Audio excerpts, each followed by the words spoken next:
Hello सगळे कसे आहात? पिल्लू आणि मी आज लग्नाला निघालो होतो. माझी मैत्रीण पण होती आणि आमच्या गल्लीतलीच होती ती आणि तिचाच लग्न होतं, त्यामुळे आम्ही सगळे आवरून निघालो होतो. ह्या सगळ्या आवरून आल्या होत्या आणि मला गाडी आली नव्हती म्हणून ह्या बायका आमच्या घरी बसलेल्या आणि माझं अजून आवरायचं होतं पिल्लूचं आणि माझं. मी आवरायला घेतलेलं तितक्यात ह्या बायकांचा दंगा आला. गाडी आली, आवर स्नेहल, गाडी आली, अजून आली नव्हती आणि गाडीची 1 तास वाट बघितल्यानंतर गाडी आली होती. खरंच ह्या बायकांच्या नादात मेकअपही केला नव्हता. त्यानंतर आम्ही लग्नात पोचलो होतो. छानपैकी डेकोरेशन वगैरे झालेलं.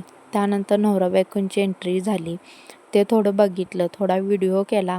पिल्लू लागली रडायला. मला मोबाईल पाहिजे म्हणून परत तिच्याकडे दिला. ती मला व्हिडिओ करूच देत नव्हती. पडले की त्यानंतर आम्ही ठरवलेलं होतं फोटो काढायचं नवरा बायकोंच्या सोबत. तेवढं आमचं नशीब आहे. पिल्लू लागली रडायला. त्यानंतर मी तिला बाहेर घेऊन आलो. थोडं फोटो काढण्यासाठी तिला बाहेर आणलं होतं. तिला म्हणलं असं उभार. ती लागली गोल गोल फिरायला. पिल्लूला बसवलं होतं लॉनमध्ये फोटो काढण्यासाठी, पण तिला भीती वाटत होती. असं वाटलं की तिला ते लॉन खाऊनच टाकणार आहे आता.